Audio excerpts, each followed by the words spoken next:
Welcome back to Bombastic Nation and Ting and Ting and Ting. Back with some more vibe for all you. And someone suggested that I look into Armenia. So we're going to do this. This one is called The History of Armenia Summarized. And people have requested that I watch videos. I'm getting to it, because work a 9 to 5. So, you know what I mean? I have to come home from work and, relax and watch it with you. Yes, you know what I mean? So, I ain't gonna keep you waiting too long. Let's YouTube and simmer. This video on the history of Armenia is sponsored by Squarespace. If you need a new, beautiful looking website, go to squarespace.com/Epimetheus. Never heard, I'd be. Before I even watch this, let me say I don't know a whole lot about Armenia. So I'm pretty much going to be learning about it here.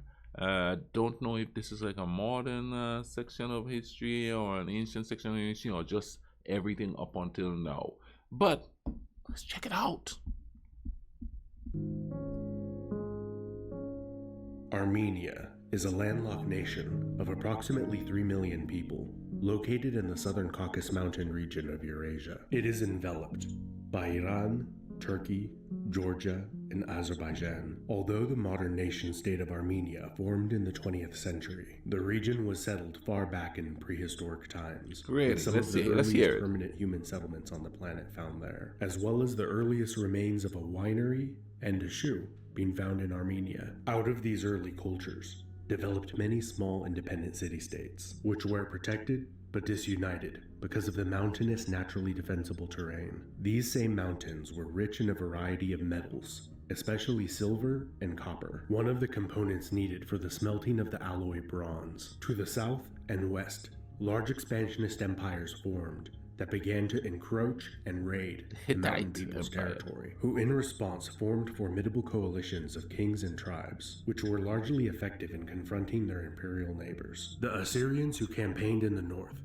seeking to acquire precious and more utilitarian metals, referred to the small states and coalitions of this region as the kings of Neri. Over the course of several hundred years, these principalities merged into larger and larger states in response to the threat that the Assyrian Empire posed to them. And by the 9th century BC, these had coalesced into the large kingdom of Urartu, also called the Kingdom of Van, which proved to be the most frequent and arguably the most formidable adversary of the Neo-Assyrian Empire. Urartu developed a heavily centralized state, which introduced a standardized calendar, written language, law code, and system of weights and measures, largely unifying the fractured microcultures that had previously existed, with much of the cities and land being administered by the king's royal bureaucracy that oversaw a constant stream of building projects, including a new capital city and an expansive stone-built irrigation system. Urartu's greatest strategic advantage was their ability to rapidly construct and rebuild high-quality fortifications at a higher rate than Assyria could besiege and dismantle them. The basis of the Urartian economy were their skilled metal workers that exported large amounts of raw and finished metalware throughout the Near East and Mediterranean. After centuries of near constant war with Assyria and surviving several major nomadic invasions, Urartu steadily declined throughout the 7th century BC, becoming a nominal vassal of Assyria. Both were conquered by the Median Empire, who destroyed the Urartian commercial and political capital city of Van, effectively ending that state. The Medes loosely controlled the region for less than 40 years, in which time they promoted a new royal house, native to the north of Urartu, which spoke an early form of Proto-Armenian. The Medes were overthrown by the Persian Achaemenid Empire, which established a more direct rule over Armenia, which was mentioned for the first time by that name in writing by the Persian king Darius, who recounts putting down a rebellion in Armenia. Over time, the Armenian royal house intermarried with the Persians and loyally served in the army, primarily as a cavalry contingent led by their king. During this first Armenian dynasty, the majority of the country converted to the Iranian Zoroastrian faith. In the aftermath of the collapse of the Persian Empire, Armenia fell under the influence of the Seleucid Empire in 312 BC, but remained largely independent and expanded its territory. Less than a century later,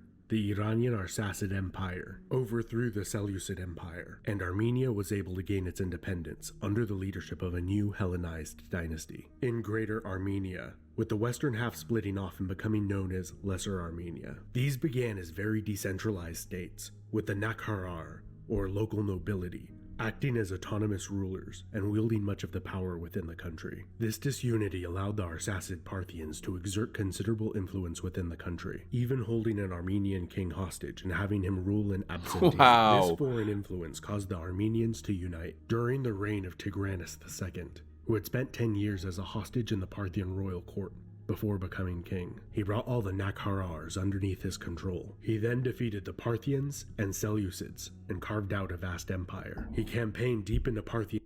No, didn't they just show a small portion as Armenia? But look at how big they were before. Wow. But then that was an empire, I guess. In territory and began to exert influence over them. When Tigranes was in his 70s, he came into conflict with Rome, who coordinated with the Parthians to attack Armenia on multiple fronts. In the aftermath of the war, he lost nearly all of his conquests and signed a treaty of friendship with Rome.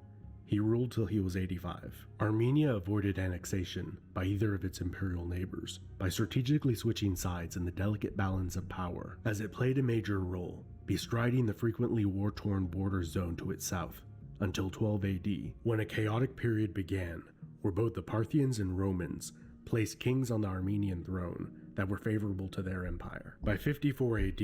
So they were just in there going, you're a king, you're my friend. Then the next group come in. That is just like modern stuff. This kind of stuff reminds me of South America in the 80s.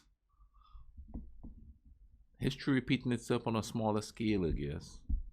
The Parthians had firmly established members of their Arsacid royal family on the Armenian throne. Under the emperor, they weren't conquering lands, but larger countries will say, we don't want this leader, we're going to do this leader there. No, we don't want this leader, we'll put this leader there. It's just craziness. The Romans briefly annexed Armenia, and although belonging to the Parthian Arsacid royal family, the Armenian kings frequently sided with Rome in the many conflicts between the two empires. During the 3rd century, the Sassanid Persians overthrew the Arsacid Parthians and then conquered Armenia and imposed direct rule for a short while. Roman and Sassanid armies intermittently occupied Armenian territory. In 298, a fractured Armenia was unified, and 3 years later, its king converted to Christianity and adopted it as the official state religion shortly after, and was the first nation to do so. This is why I keep repeating this. There's so much movement going on, so much conquering going on. There's no way anybody could be pure or anything anymore. Because, if people are going back and forth like that, it's nothing pure. It's all just human. Century. Rome and as much as people want to stay in their own space. Armenia, and eventually the two empires concluded a treaty, splitting Armenia, with the Sassanids taking the eastern 2/3. Armenia frequently rebelled, and in 428 the Persians abolished the Arsacid monarchy and fully incorporated it into the empire as a province. During the centuries of conflict between Rome and the Sassanid Persians, many Armenians decided to migrate into the Roman Empire. Many joined the Roman army and rose to the highest ranks in Roman society, including the imperial throne. In the mid-7th century, the Arab Caliphate conquered much of the Near East, including Armenia, which was administered by an annually appointed governor-general, who was tasked with crushing the frequent rebellions in the province, and much of the Nakharar nobility was killed during this time. In 884, the Bagratuni family successfully revolted and established a new dynasty. A year later, Ashot I was both recognized by the Caliph in Baghdad and the Emperor in Constantinople as the King of Armenia. A decade later, after a severe earthquake, the Emir of Azerbaijan temporarily annexed Armenia, but were driven out with the help of the Eastern Romans, and Armenia was re-established. Armenia became more of a confederation of small principalities and kingdoms, rather than a single unified state. Over time, despite this, Armenia thrived as a commercial center, and its new capital of Ani became known as the city of 1,001 churches. This division, however, made them easier to conquer, which the Eastern Romans did in 1045 and the Seljuk Turks a few years later. The brutality of these wars and the desire for independence caused many Armenians to migrate to southern Anatolia, to the region of Cilicia, where they established a formidable Armenian kingdom, which played a pivotal role in the Western European crusades to retake Jerusalem. During the reign of David IV of Georgia, who was of the Bagrationi family, the Seljuk Turks were driven out of Armenia. The Georgian kingdom had a strong and prosperous century, which was brought to an end by the Mongol invasions, which caused extensive devastation in Armenia. The next 200 years saw a cavalcade of nomadic invasions by Mongol and then Turkic tribes and empires. As this chaotic period drew to a close, Armenia found itself once again split between two formidable empires, with the Iranian Safavid dynasty in the east and the Ottoman Turks in the west. From the early 1500s to 1700s, Yerevan in the Armenian heartland changed hands no less than 14 in the middle of the war zone. Empires, although it was controlled by the Safavids for the majority of the time. As the Safavid Empire collapsed in the early 1700s, the Armenian liberation movement was led by David Bek, which successfully fought off Ottoman attempts to annex the territory. Iranian authority in the region was re-established there by Nader Shah, who reorganized the region into the Yerevan Khanate, which was a semi-independent vassal of the Afsharid, Zand, and Qajar Iranian dynasties. During this time, the region experienced a period of relative peace and prosperity it had not experienced since before the Mongol invasions. This changed in the early 1800s, when it became the battleground for the last two of 5 Russo-Persian wars, which ended with the territory being reorganized into the Armenian Oblast, or province of the Russian Empire, after which point Armenians who had lived within the Persian and Russian empires for generations were encouraged to resettle in the largely depopulated country. The province was reorganized several times over a short period of time, and then by 1850 it had become the Yerevan Governorate. Throughout the 19th century, Armenians continued to immigrate back to the land around Lake Sevan, while Muslim Turks, Tatars, Kurds, and Armenians who had converted to Islam left the region. As the Russian and Ottoman Empire became involved in a series of conflicts throughout the 19th century, the Ottoman Sultan Hamid became increasingly worried about the large Armenian population in the eastern portion of the empire, as he feared they would support a Russian invasion of Anatolia if it occurred. He then ordered the large-scale mass executions of Armenian communities. He then discontinued the policy after receiving widespread media coverage condemning him in Europe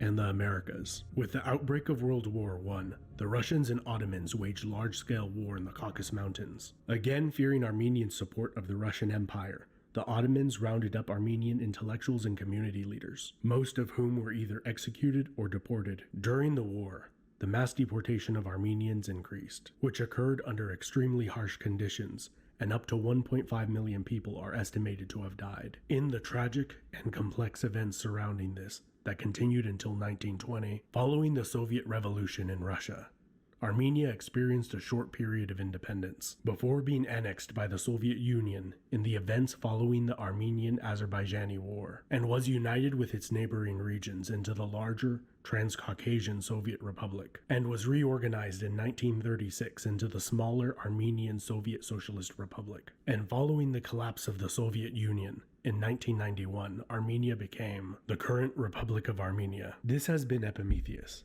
and I would like to thank my patron. Wow! They were a country, they weren't a country. They moved to a certain area, then years later moved back. Wow.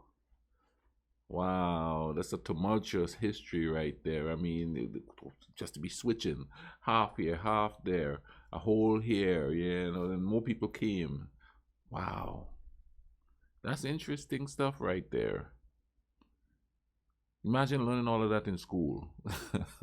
That is crazy, But anyway, man, thank you all for listening or tuning in, watching this with me. Just got off work a couple of hours ago. Decided to watch some of this stuff, with y'all.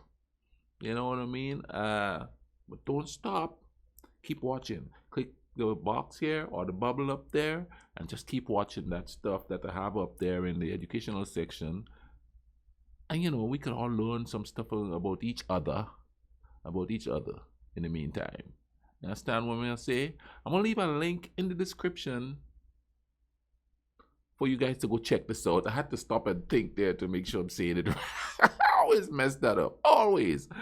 But anyway, man, in the meantime, listen, take care of each other, all right? Cool runnings.